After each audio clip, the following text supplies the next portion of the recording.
নমস্কার, গুরু কৃপাহীকে বললাম। আমি আজ আপনাদের নবম ভাব, এই নবম ভাব যেটাকে আমরা ধর্মভাব বলি বা ভাগ্যভাব বলি বা পিতৃভাবে, এই 9th হাউসে মঙ্গল গ্রহ থাকলে জাতক জাতিকাদের কী প্রভাব হয় সেই নিয়ে বিস্তারিত আলোচনা করব। বিগত কয়েকদিন আগে আপনাদের লগ্ন থেকে অষ্টম ভাব পর্যন্ত আলোচনা করেছি। নবম ভাবে আপনাদের মঙ্গল গ্রহ থাকলে জাতক জাতিকাদের সাধারণত আর্থিক অবস্থা খুব ভালো হয়। এদের আর্থিক অবস্থা খুব ভালো হয়।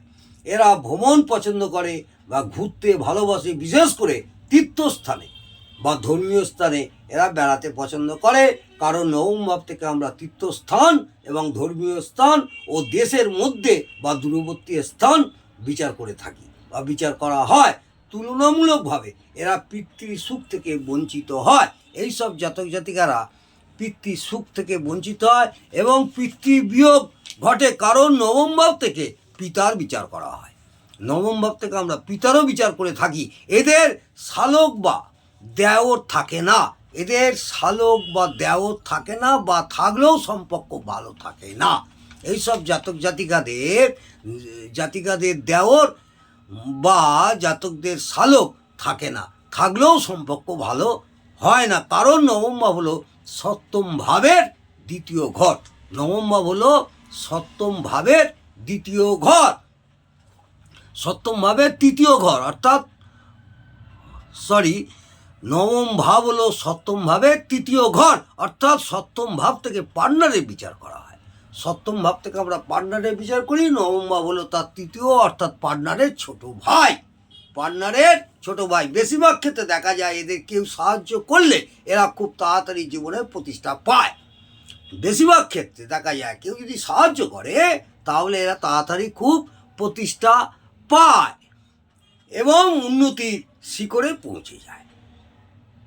এদের আইনি সমস্যায় জড়িয়ে পড়তে দেখা যায়, এমনকি মামলা মোকদ্দমায় জড়িয়ে পড়তে পারে, কারণ নবম ভাব থেকে আইনি সমস্যারও বিচার করা হয়।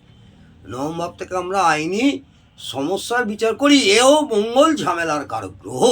মঙ্গল হলো ঝামেলার কারক গ্রহ। এদের উরুতে আঘাত লাগতে পারে, এদের উরুতে আঘাত লাগতে পারে, কারণ কালপুরুষের অঙ্গ বিভাজন অনুযায়ী উরু নবম ভাবে পড়ে। কালপুরুষের অঙ্গ বিভাজন অনুযায়ী উরু নবম ভাবে পড়ে ও মঙ্গল হলো আঘাত লাগা। মঙ্গল হলো আঘাত লাগায়। এরা খুব ভালো বিশ্বাসী রক্ষক হয়, কারণ নবম ভাব হলো বিশ্বাস ও মঙ্গল হলো রক্ষক।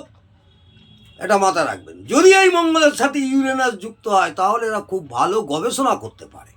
এই মঙ্গলের সাথে যদি ইউরেনাস গ্রহ, আমাদের 12টা গ্রহ 9টা গ্রহ নিয়ে সাধারণত বিচার করিয়ে কিছু কিছু ক্ষেত্রে আমরা 12টা গ্রহকেই ধরি, সেখানে ইউরেনাস যুক্ত হয় তাহলে এরা ভালো গবেষণা করে, কারণ ইউরেনাস গবেষণার কারক গ্রহ।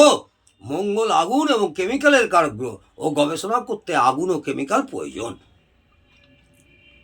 এরা অনেক পরিশ্রম ও আগ্রহের দ্বারা উচ্চশিক্ষা লাভ করে, অনেক পরিশ্রমের দ্বারা তবে উচ্চশিক্ষা লাভ করে বা উচ্চ স্থানে পৌঁছাতে পারে। নবম ভাব উচ্চশিক্ষা নির্দেশ করে ও মঙ্গল হলো পরিশ্রম ও এনার্জির কারক গ্রহ।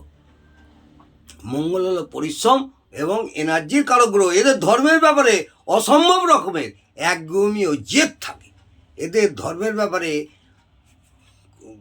জেদ প্রচুর থাকে এবং একগুমি স্বভাবও থাকে। হ্যাঁ, নবম ভাব হলো ধর্ম ও মঙ্গল হলো একগুয়ে বা জেদ। এরা তুলনামূলকভাবে একটু বেশি স্বার্থপর হয়। এইসব জাতক জাতিকারা তুলনামূলকভাবে অন্যান্য জাতক জাতিকার থেকে একটু বেশি স্বার্থপর হয় ও কৃপণ হয়। পশু পাখি পুষতে পছন্দ করে। এদের শরীরে রক্ত সঞ্চালন সমস্যা থাকে। এইসব জাতক জাতিকাদের রক্ত সঞ্চালনের সমস্যা থাকে। এরা শিল্পকর্মে অভিজ্ঞ হয়। এরা মাঝে মধ্যে হঠকারী। এরা মাঝে মাঝে হঠকারী সিদ্ধান্ত নিয়ে ফেলে ও অবিবেচকের মতো কাজ করে ফেলে, তাই ভাগ্যহানিও ঘটে। এরা খুব ভালো গুরুর সান্নিধ্য পায়।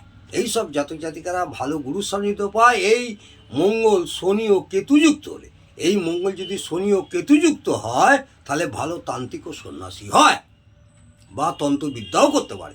এই মঙ্গল বৃহস্পতি ও বুধের সাথে যুক্ত হলে এই মঙ্গল যদি বৃহস্পতি ও বুধের সাথে যুক্ত হয় তাহলে ভালো উন্নতি হয়, কারণ মঙ্গল হলো সাহস, বৃহস্পতি হলো বিচারকের ক্ষমতা, বুধ হলো তথ্য জোগাড় করা, বা নবম ভাব হলো উচ্চশিক্ষা। নবম ভাব হলো আমাদের উচ্চশিক্ষা। এই মঙ্গল যদি পাপদৃষ্ট, পাপ পীড়িত, পাপ মধ্যগত, শত্রু গৃহগত, দুস্থানগত, দুস্থানপতি হয়, বাধক স্থানে থাকে বা বাধকপতি হয়, নিচস্থ বা নাশস্থ হয়, অশুভ অ্যাসপেক্টে থাকে, ষোড়শবর্গে বল কম পায়, তখন সমস্ত শুভত্বের পার্সেন্টেজ কমবে। আবার কিছু কিছু ক্ষেত্রে খুব অশুভ হলে উল্টো ফলও দিতে পারে, অর্থাৎ উপরিউক্ত ফলগুলো কতটা কার্যকর হবে সেটা মঙ্গলের শুভত্ব অশুভত্ব নির্ভর করছে। আজ আমি মঙ্গল গ্রহ নবমভাবে থাকলে জাতক জাতিকাদের কী প্রভাব হয় সেই নিয়ে বিস্তারিত আলোচনা করলাম। যদি ভালো লাগে অবশ্যই কমেন্টে জানাবেন এবং একটি লাইক করে উৎসাহিত করবেন। আগামী দিনে আপনাদের দশমভাবে মঙ্গল গ্রহ থাকলে কী হয় সেই নিয়ে বিস্তারিত আলোচনা করব। ভালো থাকুন, সুস্থ থাকুন, আনন্দে থাকুন। জয় মা তারা।